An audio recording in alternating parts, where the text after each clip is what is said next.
Hi class, how are you? So we're going to continue with Egypt, and this is Egypt under the Pharaohs, and this is part 3. So let's get it started. Here we go. So this is part 3. Okay, 2 great rulers. Egypt's great pharaohs were powerful figures which shaped its history. We have all heard about the pharaohs of Egypt, so we know those were the great rulers, they were the kings, they were the gods.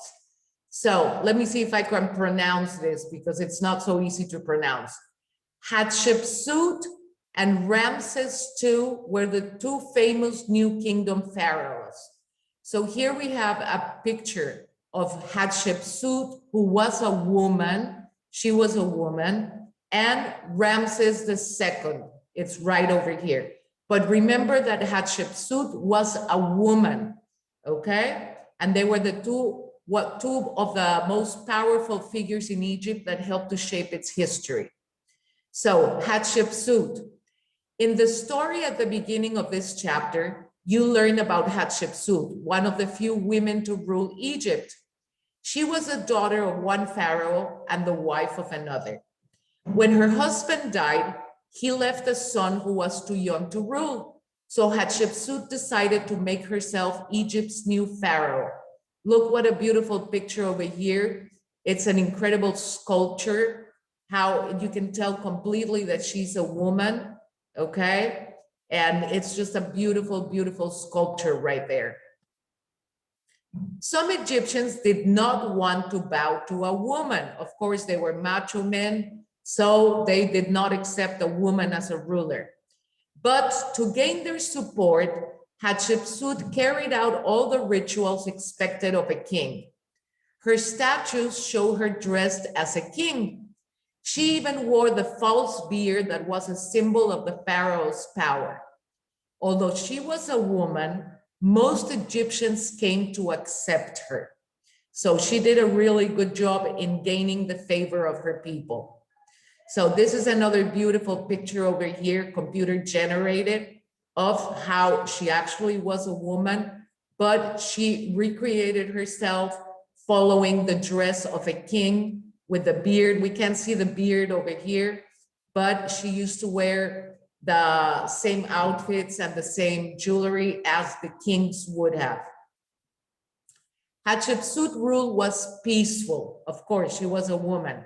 And I don't mean this in a sexist way, but because she was a woman, she preferred to do things in peace than go for war. Because remember that back in those days, men had to be very macho and women were supposed to stay at home. So, but Hatshepsut was very, very smart. She built Egypt's wealth and power through trade instead of through war. She sent traders by the sea to a land called Punt in East Africa. They returned with precious wood, ivory, gold, and perfumes. Hatshepsut recorded the story of their journey on the stone walls of an enormous temple that she built. So this is the temple that she built, and here she recorded the story of the journey of the traders that used to go to East Africa and bring all these different products, like we were mentioning, precious wood, ivory, gold, and perfumes. And look at the amazing size of this temple and all the inscriptions that are inside telling the story of the traders. Now we're going to talk about Ramses II, and you'll see what a big difference. Ramses II, who ruled about 200 years after Hatshepsut, was a different kind of pharaoh. What Hatshepsut had tried to do through trade, Ramses chose to do through war. He spent the first half of his time as a pharaoh fighting in Canaan and Syria in the Fertile Crescent. So that's what I was telling you. Men chose to go for war, while women tried to do things in a peaceful way back in those days. In 1275 BC, Ramses II led his army against the powerful Hittites. The 2 armies fought in a place called Kadesh in present-day Syria. In fact, Ramses II lost many soldiers to the Hittites in the Battle of Kadesh. He later made peace with the Hittites by agreeing on a border. Ramses II was a great builder. During his reign, he built more monuments than any other pharaoh. So over here, we have the Egyptian Hittite War. We have Ramses II, which is the 19th dynasty, and the Battle of Kadesh in 1274 BC.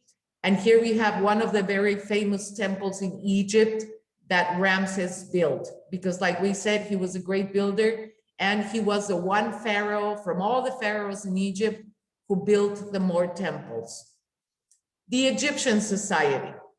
To control Egypt, pharaohs needed the loyalty and labor of the people. Egypt's social order provided both. Egyptian society was shaped like a pyramid. The pharaoh was at the top of that pyramid.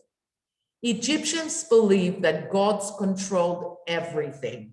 So the pharaoh controlled Egypt, and the people saw him as a god king who deserved loyalty.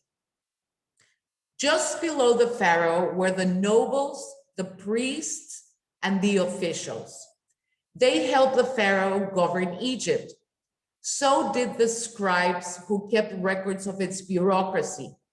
The scribes are a very important part of the Egyptian society because they were the ones who kept track of all the records, and they also kept track of the history. And through their writing and through their inscriptions, it's how we know so much about the Egyptian civilization. So keep in mind of how important the scribes were for the ancient Egyptian civilization.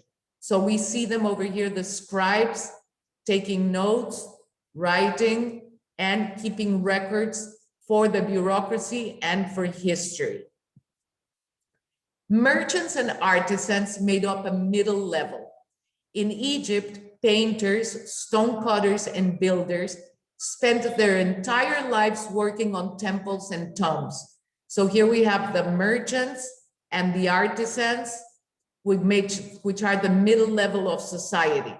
And we have stonecutters over here. We have a potter over here, and we have the painters. Okay, so these are the middle level of society. Farmers were the lower on the social pyramid. By far, most of the people of ancient Egypt were farmers. During the growing season, farmers raised Egypt's food. For the rest of the year, many worked as laborers on the pharaoh's building projects. Most did it so willingly out of religious devotion. They believed that if they helped the god king, they would be rewarded after death. So during the time that there was no farming, these farmers, they went to work for the pharaoh in the building, in building projects, because this way they felt like they were serving and also gaining favor from what they considered to be a god and king, which is the pharaoh.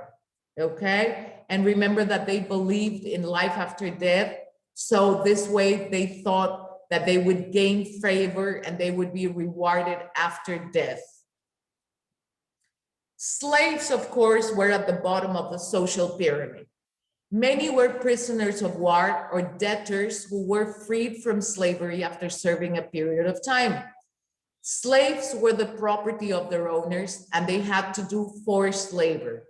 So here we have a picture of the slaves, and here we have the slave drivers putting them to work. So like always in every society of the ancient world, slaves are always at the bottom of the social pyramid. So let's review this pyramid, okay? So of course on the top we have the pharaoh, which remember, he is the god king.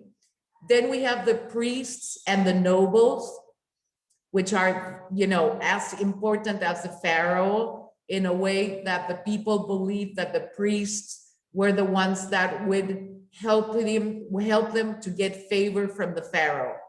Then on the third part of the pyramid, we have the traders, artisans, shopkeepers, and the scribes that we were talking about. Then on the fourth level, we have the farmers and herders. And in the bottom of the pyramid, we have unskilled workers and the slaves. Okay? So this is for today, the end of this part of the class. And I will see you next time for the next part of this, this section about Egypt. Okay?